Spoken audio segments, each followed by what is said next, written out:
Mesdames, Messieurs, bonsoir, bienvenue sur Gabon Première, c'est l'heure de votre édition d'information. À l'ouverture de ce journal, fin du séjour du chef de l'État en Sierra Leone, Brice Clotaire Oligui Nguema a quitté Freetown ce matin à destination d'Abidjan en Côte d'Ivoire où il prend part aux côtés de plusieurs autres chefs d'État aux festivités du 66e anniversaire d'indépendance de cette République sœur de Côte d'Ivoire. Le séjour du président de la République, Brice Clotaire Oligui Nguema à Freetown, aura marqué le début d'une volonté commune, celle d'impulser un nouvel élan aux relations diplomatiques entre le Gabon et la Sierra Leone. À bord du ferry assurant la liaison vers le principal aéroport de Freetown, situé à une quinzaine de kilomètres au nord de la capitale et séparé de celle-ci par l'estuaire de la Sierra Leone, les présidents Brice Clotaire Oligui Nguema et Julius Maada Bio, accompagnés de leurs épouses respectives, ont réaffirmé leur volonté de hisser à un niveau supérieur les liens d'amitié et de coopération entre les deux nations. Les deux chefs d'État ont convenu de renforcer les échanges dans les domaines économiques, techniques, scientifiques, agricoles, du transport, de la culture, avec pour objectif d'améliorer les conditions de vie des populations des deux pays grâce à la signature d'un accord général de coopération. Avant de rejoindre l'aéroport, le couple présidentiel gabonais et leur hôte ont effectué une halte sur le site de la future salle de conférence de Freetown, en cours de construction à proximité de l'aéroport. Le président de la République, Brice Clotaire Oligui Nguema, et la première dame Zita Oligui Nguema ont ensuite quitté Freetown pour mettre le cap sur la Côte d'Ivoire, où ils prendront part aux festivités marquant le 66e anniversaire de l'indépendance du pays. Toutefois, avant d'arriver à Abidjan, le couple présidentiel a effectué une escale en Guinée-Bissau. Voilà, je vous le disais à l'instant, le président de la République, Brice Clotaire Oligui Nguema, et son épouse sont arrivés à Abidjan. Ils ont été accueillis par Madame Nialé Kaba, ministre d'État, ministre des Affaires étrangères de Côte d'Ivoire. Le couple présidentiel est à Abidjan pour un séjour de 4 jours à l'occasion des festivités du 66e anniversaire de l'indépendance du pays. Puis les responsables des médias publics ont été auditionnés à la Cour constitutionnelle pour rappeler les exigences de rigueur, de responsabilité dans le traitement des dossiers stratégiques, à l'exemple de celui relatif aux différents frontaliers entre le Gabon et la Guinée équatoriale. Doris Kruzkoulou, Keshansam Koussounkanoa.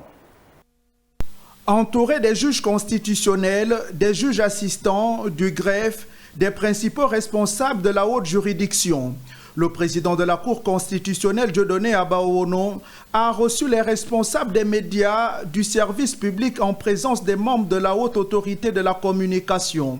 Ce, en application des dispositions de l'article 113 alinéa 3 de la Constitution selon lequel la Cour constitutionnelle est l'organe régulateur du fonctionnement des institutions et de l'activité des pouvoirs publics. Au cœur des échanges, le traitement médiatique de l'accord d'engagement conjoint signé le 28 juillet dernier à Addis Abeba en Éthiopie, relatif à la mise en œuvre de l'arrêt rendu par la Cour internationale de justice, se rapportant aux différents territoriales opposant le Gabon à la Guinée équatoriale. Nous avons eu au cours de cet échange l'occasion de dire comment le traitement de l'information a été fait. Et avec la participation de la haute autorité de la communication, le président a eu l'occasion de nous expliquer un peu, de nous donner quelques éléments relatifs à ce dossier. Dans une démarche à la fois pédagogique et préventive, le président de la Cour constitutionnelle a exhorté les professionnels des médias à recouper systématiquement les informations qui plus est sensible avant toute diffusion et à concilier le droit du public à l'information avec les exigences de sécurité nationale et de préservation de la paix sociale. Une vision pleinement partagée par la haute autorité de la communication. Avoir une communication fluide dans le cadre du traitement de ce dossier, avoir des informations fiables, avoir des acteurs également, des autorités qui puissent apporter aux confrères que nous sommes, aux journalistes que nous sommes, des éléments qui puissent permettre de mieux traiter la question. Parce que dans un tel dossier qui est aussi sensible, qui engage 2 États, 2 peuples, il est toujours bon que chaque partie surtout le Gabon, puisse avoir une information qui puisse aller dans le cadre de ses intérêts, de telle sorte qu'il n'y ait pas une confusion dans les esprits. À travers cette rencontre, la Cour constitutionnelle rappelle que les questions touchant la souveraineté nationale, tout comme les dossiers couverts par le secret défense, requièrent un traitement particulièrement rigoureux de la part des rédactions des médias publics. Également, le président de la Cour constitutionnelle, Dieudonné Abaono, a réaffirmé la disponibilité de la haute juridiction à accompagner les professionnels des médias afin de leur apporter les éclairages nécessaires en rapport avec ces différents frontaliers. Pour Dieudonné Abaono, un message clair. Informer demeure un devoir, mais informer avec justesse, responsabilité et discernement reste une exigence, surtout lorsqu'il s'agit des questions relevant de l'intérêt supérieur de la nation. Le rapport général des élections professionnelles a officiellement été remis au vice-président du gouvernement par le ministre du Travail, un document qui retrace les étapes du scrutin sur l'ensemble du territoire national. Raymond Savou, Peter Wanfumbi et Francis Ifunda. Le rapport général des élections professionnelles organisé les 28 avril et 13 mai 2026 sur l'ensemble du territoire national, désormais entre les mains du vice-président du gouvernement. Des trois secteurs, nous avons eu 128 871 travailleurs qui étaient inscrits et nous avons eu 87 409 suffrages exprimés et 82 041 suffrages valides, donc avec un taux de participation de 67%, ce qui est un engouement formidable pour ce qui concerne ces élections professionnelles. En recevant ce document des mains du ministre du Plein Emploi, du Dialogue social et de la formation professionnelle, le coordonnateur de l'action gouvernementale Herman Imongo a salué le bon déroulement de ce scrutin. Une première expérience jugée concluante pour le Gabon qui marque une étape importante dans le renforcement du dialogue social. C'est à saluer, vu le nombre de recours autour de 120 qui ont tous été vidés dans un climat apaisé. C'est aussi à saluer. Ce n'était pas gagné, mais ça a été fait et ça a été relevé de la plus belle des manières. Vous êtes parti avec un chemin où, vu l'expérience du secteur privé, vous attendiez par exemple à ce que cela soit plus facile, mais bon, à l'épreuve du terrain, comme disent les militaires, c'est le terrain qui commande.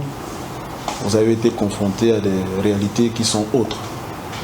Donc, c'est un travail à saluer. C'est un rendu à féliciter, à soutenir hautement.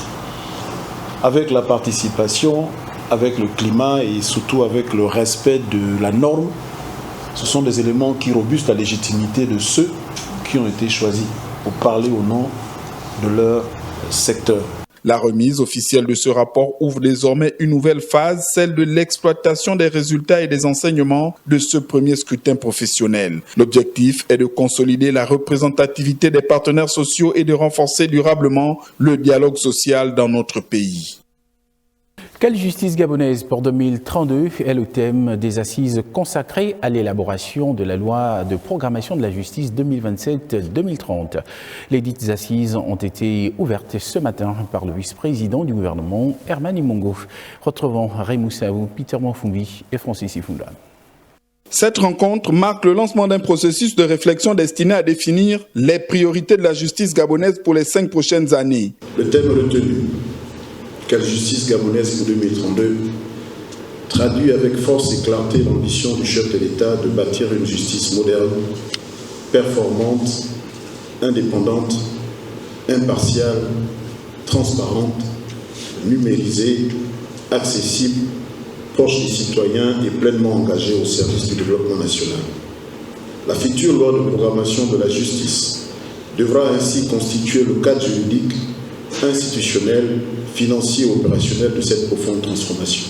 Au cours des travaux, les participants examineront les principaux défis auxquels fait face le système judiciaire afin de proposer des réformes adaptées aux réalités nationales. Notre ambition est de construire une justice pleinement adaptée aux exigences de la Ve République, aux profondes mutations de notre société, aux attentes légitimes de nos concitoyens ainsi qu'aux défis d'un environnement national et international en constante évolution.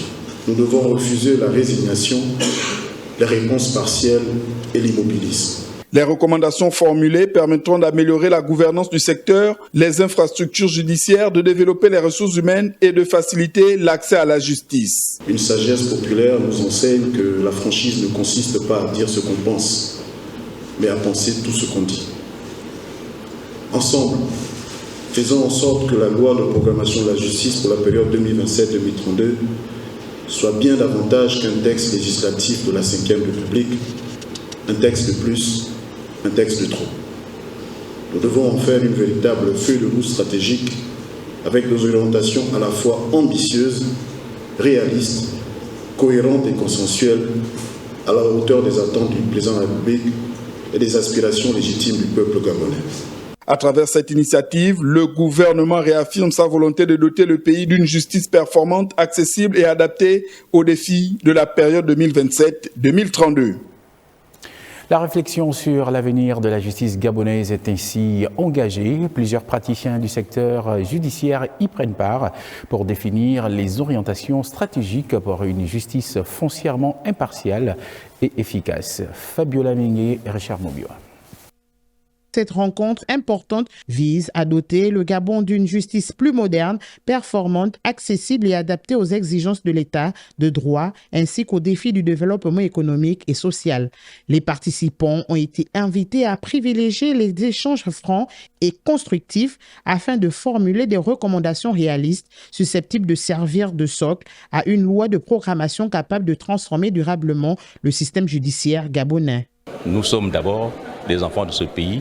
Et il faut que nous travaillions dans l'intérêt de ce pays. Nous avons une seule journée pour examiner et faire une proposition au Parlement d'un projet de loi qui devra être ratifié pour être une loi de programmation et avoir une justice satisfaisante pour chacun des citoyens.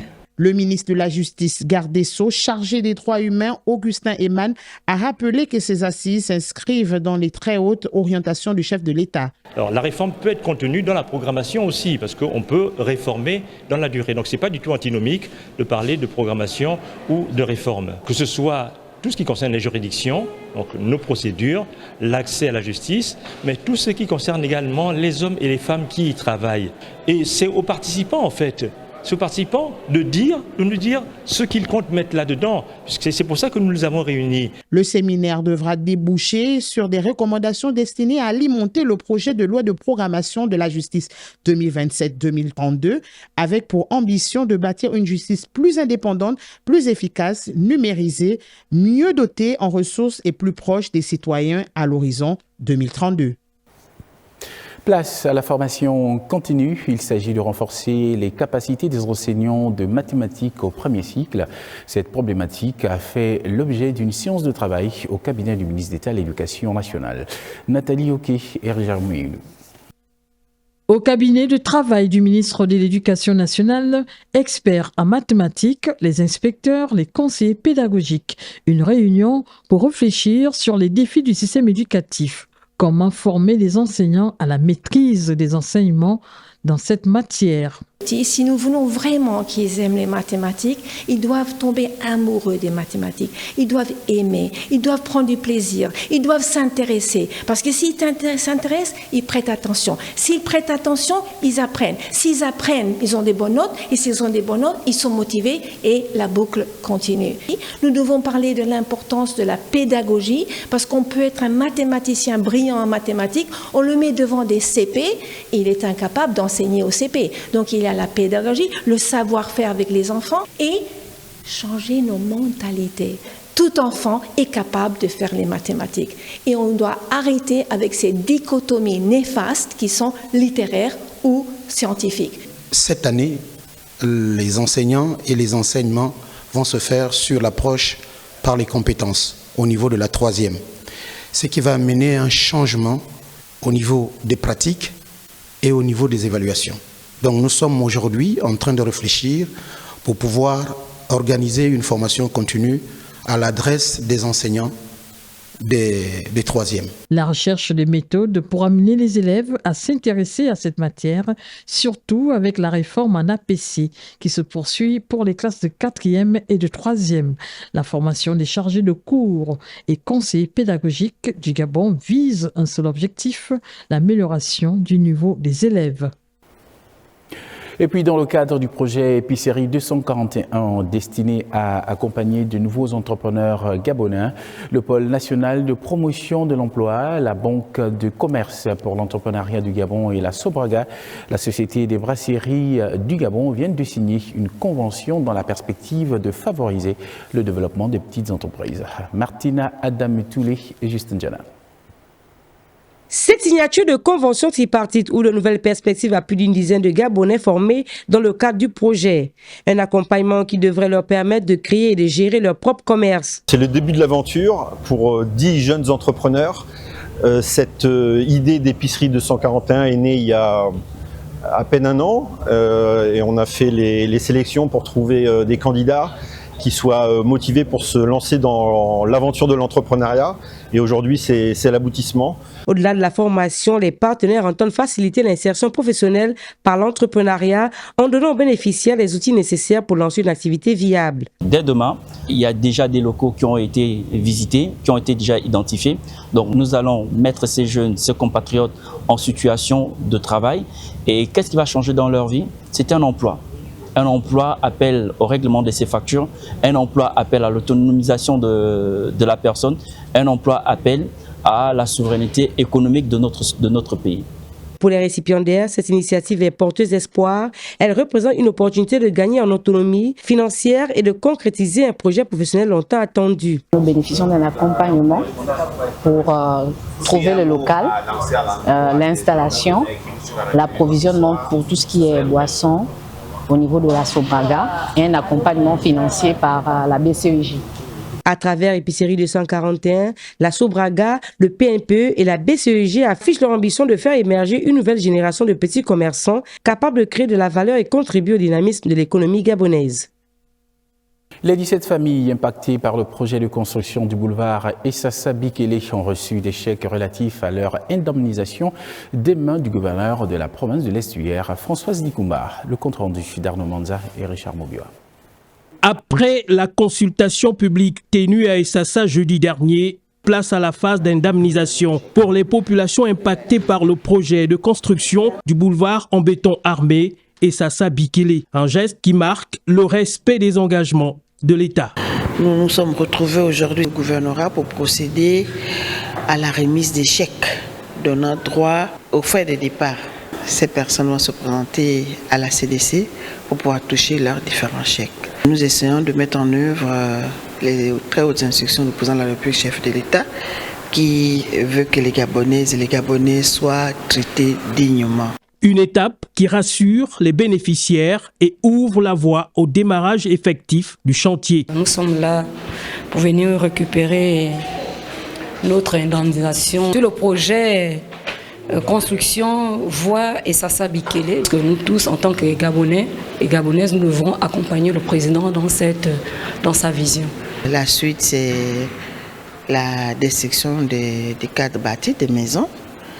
Les populations ont reçu les différentes aides au départ.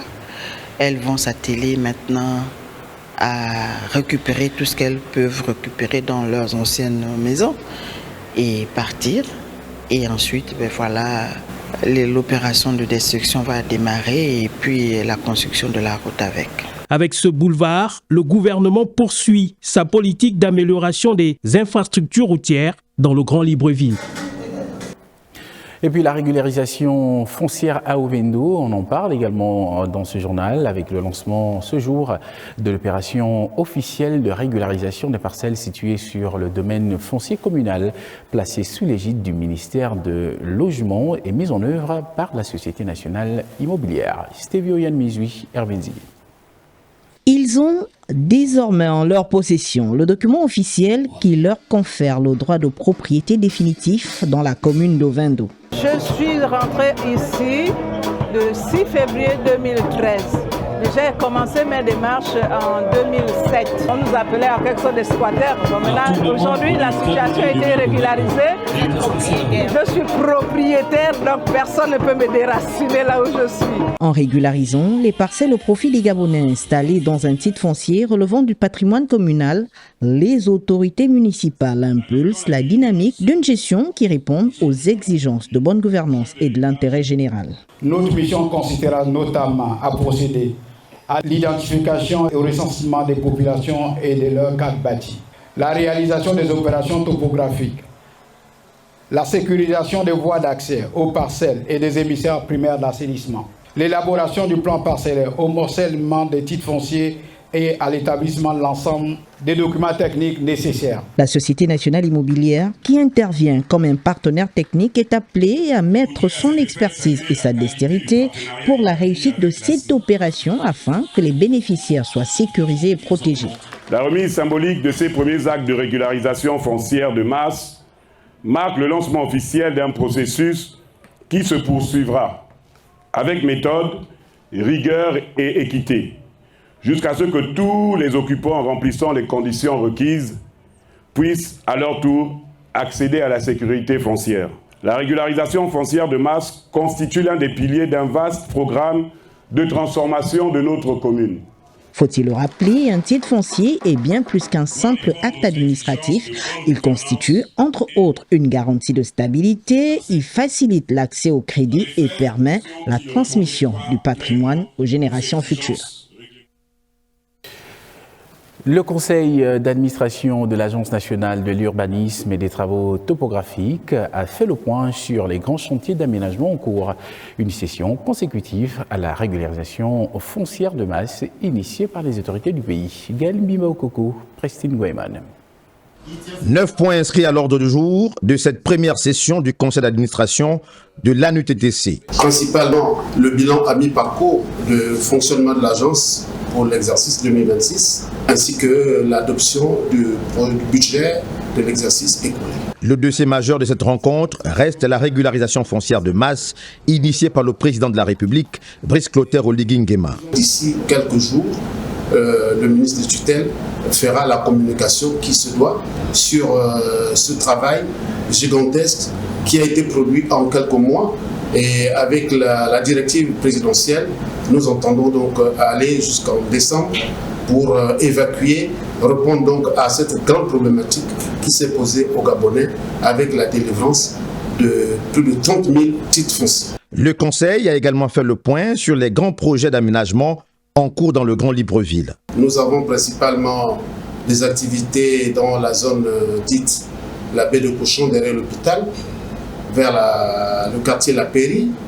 Nous voyons ce qui se fait au bord de mer, entre le Célamba et la place de l'Indépendance.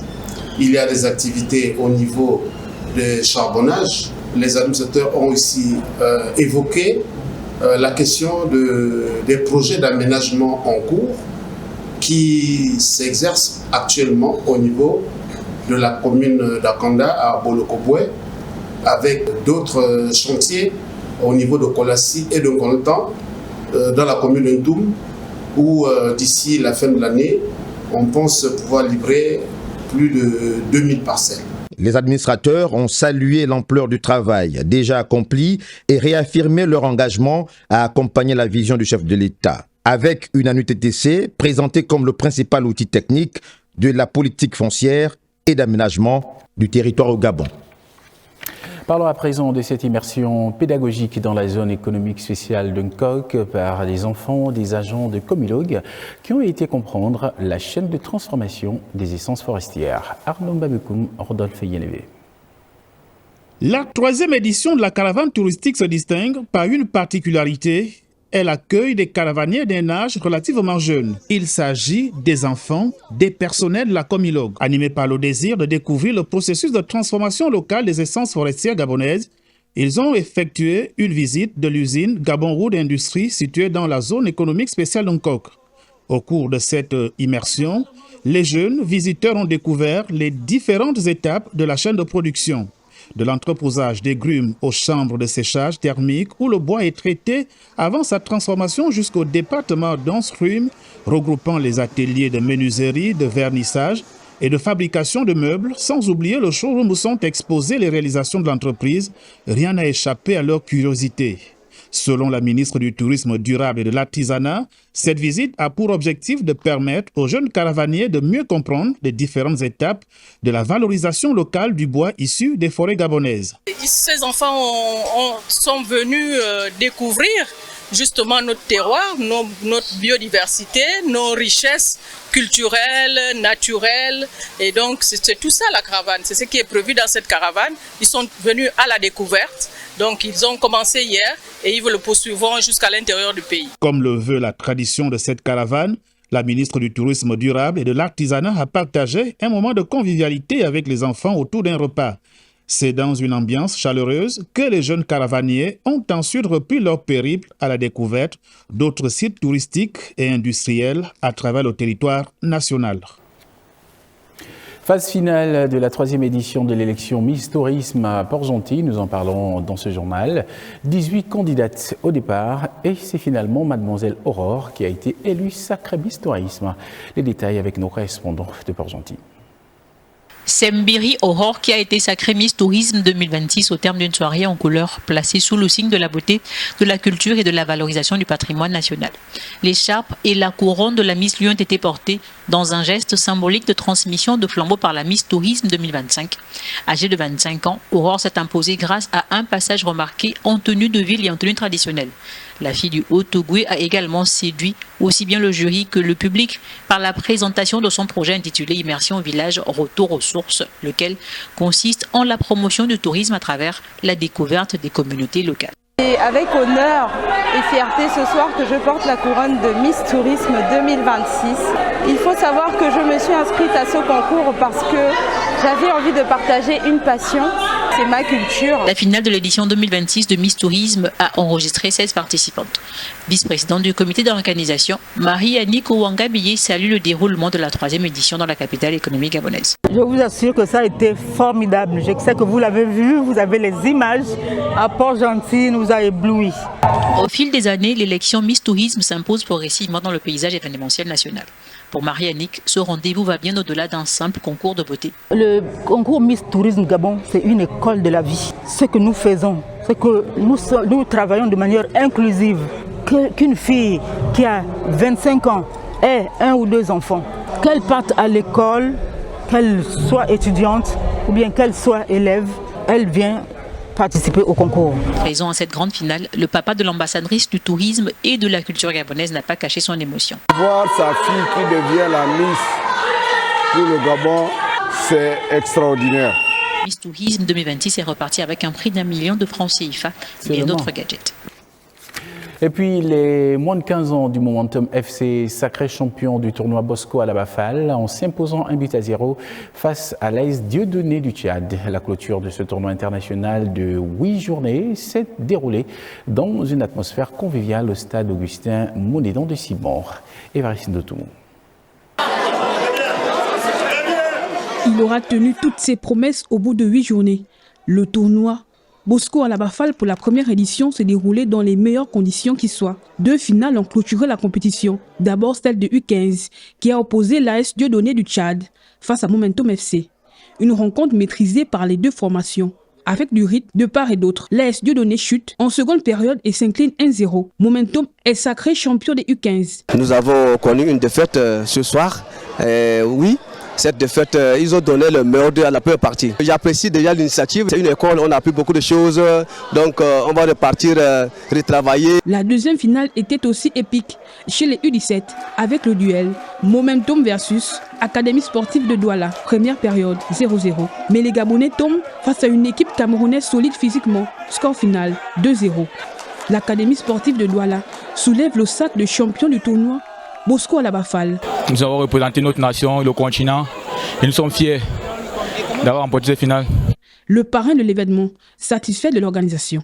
Ce tournoi de football fut un levier de développement économique et de rayonnement pour la sous-région. L'occasion qui m'est donnée également de féliciter l'organisateur de ce tournoi, M. Parfait Ndong, féliciter également tous les athlètes, féliciter les encadreurs, féliciter également le recruteur. Une clôture en beauté marquée par les présents offerts par le parrain au club participant. Tout est bien qui finit bien. À très bientôt pour une prochaine édition.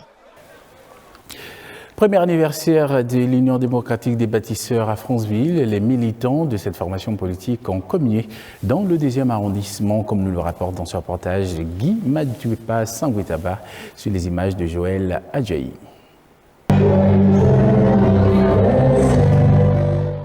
Et ce fut la fête dans le 2e arrondissement de Franceville. Les militants de l'Union démocratique des bâtisseurs ont célébré avec enthousiasme le premier anniversaire du parti au pouvoir. Musique et slam étaient au programme. Un an après la création de l'UDB, le délégué d'arrondissement s'est dit satisfait des efforts accomplis dans la conquête du terrain. Aujourd'hui, le parti a 1 an. Nous avons déjà installé les cellules de base, notamment les délégués zonaux et les délégués de quartier, qui sont les racines même du parti. Nous avons déjà atteint 13 000 membres au niveau du 2e arrondissement. Les délégués des jeunes et les délégués des femmes sont à pied d'œuvre afin de pouvoir enrôler un grand nombre des compagnons. À tous ceux qui sont encore réticents de nous rejoindre au sein de l'Union démocratique des bâtisseurs, nous prenons l'inclusivité comme l'a toujours signifié notre président fondateur, Brice Clotaire Oligui Nguema. Autre temps fort de l'anniversaire au 2e arrondissement de Franceville, l'atelier sur le rôle des délégués locaux pour plus d'efficacité dans l'action de terrain. Nous venons d'installer il y a quelques mois les bureaux de zone, les bureaux de quartier. Il fallait sensibiliser nos délégués pour qu'ils sachent réellement leur mission. Là, nous avons donné une feuille de route. Quel que soit là où on est, où l'on peut être, mais vraiment, il suffit seulement de lire cette feuille de route et nous ne sommes pas allés loin. Nous avons pris le préambule, tout justement, des statuts de l'UDB. C'est déjà la boussole. En tournée des sites de célébration, le délégué provincial a réitéré son appel pour plus d'adhésion à l'UDB. Département de l'Ekabi-Léwolo, les militants étaient au rendez-vous pour souffler cette première bougie du parti. Retrouvons Guy Maduepa Sanguetaba et Aimé Joël Adjaï. Une messe d'action de grâce à l'occasion du premier anniversaire de l'Union démocratique des bâtisseurs. Les militants de l'Ekabi-Léwolo ont pris part à la prière célébrée à la chapelle catholique Marie-Thérèse Abadongoni. La triptyque de l'UDB, c'est l'inclusivité, le développement et la félicité. L'inclusivité, c'est ne pas exclure personne. Le développement, c'est bâtir ensemble une nation commune. Donc l'invitation ici consiste à inviter les membres, les fils et filles du département de l'Ekabi-Léwolo en ce premier anniversaire en leur demandant d'adhérer à un projet. Adhérer à un projet, c'est un engagement à la lumière de la morale chrétienne, sans exclusion. La journée d'anniversaire a été marquée par un repas d'ensemble dans chaque localité du département et à la commune d'Ongboni. Les militants de l'Ekabi-Léwolo sont restés mobilisés. C'est un sentiment de joie puisque tous les compagnons du département et de la commune ont répondu à l'appel de la hiérarchie du parti. Nous venons de fêter, donc c'est une joie partagée par tous les militants de la commune et du département. Nous avons gagné ici dans le département sans avoir mis en place des structures de base. Nous avons mis une structure de base en place. Il serait souhaitable que dans 1 ou 2 ans, dans le département de l'Ekabi-Léwolo et à la commune d'Ongoni, il n'y aura plus qu'un seul parti, l'UDB. La jeunesse de l'UDB a également pris une part active à la fête organisée à Ngoni. Le parti est en train de naître. Progressivement, nous prenons de la graine. Progressivement, nous apprenons de nos erreurs et nous avançons. Parce que l'UDB, c'est un parti qui s'adapte à son temps. L'UDB, c'est un parti qui a une vision. La vision du chef de l'État, la vision du compagnon en chef, Brice Clotaire Oligui Nguema.